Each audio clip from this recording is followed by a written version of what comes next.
अधिवक्ताओं ने देश के प्रधानमंत्री को ज्ञापन देकर मांगे पूरी कराए जाने की उठाई मांग। जनपद पीलीभीत के बीसलपुर में तहसील बार एसोसिएशन के अधिवक्ताओं ने प्रधानमंत्री के नाम संबोधित ज्ञापन उपजिलाधिकारी को सौंपकर मांगे पूरी कराए जाने की मांग की है। अधिवक्ताओं ने प्रधानमंत्री नरेंद्र मोदी के नाम संबोधित ज्ञापन उपजिलाधिकारी नागेंद्र पांडे को सौंपकर कहा है कि विधि का शासन बनाए रखने के लिए निर्भीक एवं स्वस्थ न्याय के तंत्र का होना अति आवश्यक है। अधिवक्ता न्याय के रथ का पहिया माना जाता है व उसे ऑफिसर ऑफ कोर्ट का दर्जा प्राप्त होता है। बाबा साहब अम्बेडकर ने संवैधानिक उपचारों को संविधान की आत्मा माना था। इन उपचारों की परिकल्पना अधिवक्ताओं के बगैर संभव नहीं है। नीति निर्देशक तत्वों में यह राज्य का कर्तव्य है कि वह व्यवस्थापिका को न्यायपालिका से अलग रखने के लिए प्रतिबद्ध रहेगा। ऐसा लगता है कि प्रस्तावित अधिवक्ता संशोधन बिल 2025 संविधान के इसी आधारभूत संरचना पर हमला करने की नीयत से लाया गया है। ऐसे समय में जब केंद्रीय विधि मंत्री अधिवक्ताओं के लिए मेडिक्लेम व जीवन बीमा प्रदान करने की घोषणा कर चुकी हैं, वह पूरे देश का अधिवक्ता समाज एडवोकेट प्रोटेक्शन एक्ट की प्रतीक्षा कर रहा था, जिसका प्रारूप तैयार करके bar council of Uttar Pradesh द्वारा लगभग 6 माह पूर्व सरकार को प्रेषित किया जा चुका है। इन संशोधनों में इस बिंदु का वर्णन तक न होने से अधिवक्ताओं में मायूसी की लहर छा गई है। साथ ही इन संशोधनों के स्वरूप, लक्ष्मण व नियत पर प्रश्न चिन्ह स्वाभाविक रूप से उठ खड़े हुए हैं। न्यायालयों एवं संबंधित राजस्व कार्यों में तहसील के सभी पटलों पर भ्रष्टाचार गहरी जड़ें जमा चुका है। वादकारियों को न्याय नहीं मिल पा रहा है, बल्कि मर्ज से इलाज अधिक दुखदाई वाला मुहावरा चरितार्थ हो रहा है। अधिकारियों व कर्मचारियों के मध्य भय, पर्दा, मान सम्मान नाम मात्र का नहीं रह गया है। प्रस्तावित अधिवक्ता संशोधन बिल 2025 में इस संबंध में कोई जिक्र नहीं है। इस अधिनियम के तहत अधिवक्ताओं को कोर्ट के कामकाज से हड़ताल या बहिष्कार करने की रोक लगाई गई है। ये प्रावधान अधिवक्ताओं के संवैधानिक अधिकार, अभिव्यक्ति की स्वतंत्रता, जीवन और व्यक्तिगत स्वतंत्रता का हनन करता है। अधिवक्ताओं को अपनी मांगों और समस्याओं को उठाने के लिए हड़ताल या बहिष्कार का ही सहारा होता है। इसे छीन लेना उनकी आवाज दबाने जैसा है। इस अधिनियम में अधिवक्ताओं पर 3 लाख रुपए तक का जुर्माने का प्रावधान है। यह जुर्माना अधिवक्ताओं के पेशेवर आचरण को लेकर है, लेकिन इसे लागू करने का तरीका पक्षपातपूर्ण हो सकता है। इससे अधिवक्ताओं पर अनावश्यक दबाव बनेगा और उनकी स्वतंत्रता प्रभावित होगी। झूठी शिकायतों पर जुर्माने का प्रावधान किया गया, लेकिन अधिवक्ताओं के लिए कोई सुरक्षा नहीं। अगर कोई शिकायत झूठी या फिजूल पाई जाती है तो शिकायतकर्ता पर 50,000 रुपए तक का जुर्माना लगाया जा सकता है। अगर अधिवक्ता के विरुद्ध कोई झूठी शिकायत दर्ज की जाती है तो उसके लिए कोई सुरक्षा नहीं है। यह एक तरफा और अन्यायपूर्ण है। अधिवक्ताओं को तुरंत निलंबित करने का अधिकार बार काउंसिल ऑफ इंडिया को दिया गया है कि वह किसी भी अधिवक्ता को तुरंत निलंबित कर सकती है। यह प्रावधान अधिवक्ताओं के विरुद्ध दुरुपयोग को बढ़ावा दे सकता है। बिना उचित जांच के किसी को निलंबित करना अन्यायपूर्ण है। न्याय प्रणाली में अधिवक्ताओं की भूमिका को कमजोर करना संविधान के विरुद्ध है। अधिवक्ता न्याय प्रणाली का एक महत्वपूर्ण हिस्सा है। उनके बिना न्याय प्रक्रिया अधूरी है। इस अधिनियम के अंतर्गत अधिवक्ताओं को अनुशासनात्मक कार्यवाही का डर दिखाकर उनकी स्वतंत्रता को कमजोर किया जा रहा है।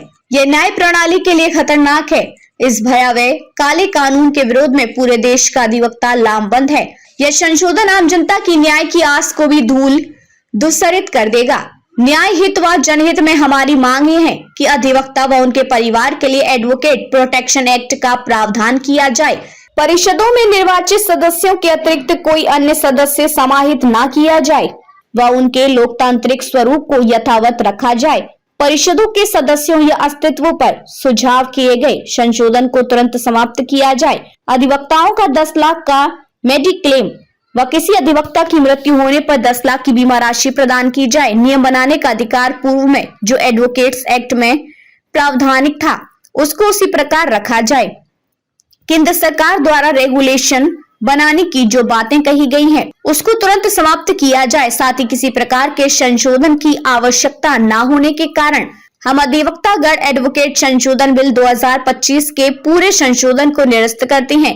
ज्ञापन देने वालों में तहसील बार एसोसिएशन के अध्यक्ष सूरज प्रकाश गुप्ता, नवीन कुमार सक्सेना, ओमपाल वर्मा, संतोष वर्मा, निर्भय सक्सेना, जगपाल वर्मा, योगेश चंद्र शर्मा, ज्ञानगिरी, सुभाष चंद्र, राजीव कुमार, देवेंद्र कुमार शर्मा, अंकित जायसवाल, वीरपाल मौर्य, इंद्रपाल गंगवार, सुनील कुमार कश्यप, स्वदेश सिंह चौहान, प्रदीप गुप्ता, उमा शंकर, नाविद काजी सहित कई अधिवक्ता मौजूद रहे। वकील साहब, आज ये ज्ञापन सौंपा गया है, किस संबंध में ज्ञापन दिया गया है? ये ज्ञापन केंद्र सरकार द्वारा एडवोकेट संशोधन बिल 2025 लाया गया है, इसके विरुद्ध हम लोगों ने ज्ञापन दिया है। क्या क्या मांगे हैं आपकी? इसमें मुख्यतः मांगे ये हैं कि एडवोकेट संशोधन अधिनियम में केंद्र सरकार जो नया संशोधन ला रही है, इसमें अधिवक्ताओं की स्वतंत्रता, स्वायत्तता और उनके अधिकारों को समाप्त किया जा रहा है। जी। अधिवक्ता जो कानून की लड़ाई लड़ते हैं जनता के लिए, और इतना भ्रष्टाचार व्याप्त है न्यायालयों में, उसके विरुद्ध हम अधिवक्ता ही आवाज़ उठा सकते हैं और हमेशा से उठाते आए हैं। सरकार ये संशोधन कर रही है कि कोई भी अधिवक्ता अगर कोई आवाज़ उठाता है या हड़ताल करता है, कोर्ट का बहिष्कार करता है, तो उसके विरुद्ध कार्रवाई की जाएगी, उसको समाप्त किया जा रहा है। अधिवक्ता अपनी और जनता की बात कहने के लिए स्वतंत्र नहीं रह पाएंगे। इसमें बहुत से संशोधन ऐसे किए गए हैं, अधिवक्ताओं के द्वारा अगर कोई इस तरह का कार्य किया जाता है, जनता की मांग के लिए बहिष्कार किया जाता है, तो अधिवक्ताओं के ऊपर 3 लाख रुपए तक का जुर्माना लगा दिया जाएगा और उसको वकालत के व्यवसाय से निलंबित कर दिया जाएगा। इस प्रकार जो बाबा साहब अम्बेडकर ने संवैधानिक उपचारों के लिए जो संविधान बनाया था जी, और न्यायपालिका को कार्यपालिका से अलग रखा था, इस प्रकार इस कानून को लाकर केंद्र सरकार संविधान का जो प्रावधान दिए गए हैं उनका हनन कर रही है। तो ये इसमें जो भी संशोधन किए गए हैं, जो हमारी bar council of Uttar Pradesh है, बार काउंसिल ऑफ इंडिया है, सरकार नया जो संशोधन विधेयक ला रही है, इसमें चुने हुए जो हमारे मेंबर्स होते हैं, उसके अलावा वो अपने नॉमिनेट मेंबरों को ज़्यादा संख्या में ला रही है। इससे सरकार पूरी तरीका से इसको अपने शिकंजे में ले रही है, स्वतंत्रता समाप्त कर रही है। इस प्रकार हमारी मांग यह है कि पूर्णतया ये संशोधन विधेयक लाने का कोई भी आवश्यकता नहीं है, इसलिए हम लोग इस संशोधन विधेयक को खारिज करते हैं। हमारी मांग है कि तुरंत तत्काल प्रभाव से इसको समाप्त किया जाए। अगर आपकी मांगें पूरी नहीं की जाती है, फिर आप क्या करेंगे? 25 तारीख को पूरे देश में अधिवक्ताओं की हड़ताल है। पूरे देश में ट्रेजरी, उपनिबंधक कार्यालय बंद रहेंगे, इनमें कोई बैनामा नहीं किया जाएगा, किसी प्रकार का स्टाम्प का क्रय विक्रय नहीं होगा। सारे देश में 25 तारीख को ये बंद का आह्वान bar council of Uttar Pradesh और तमाम बार काउंसिल द्वारा किया गया है।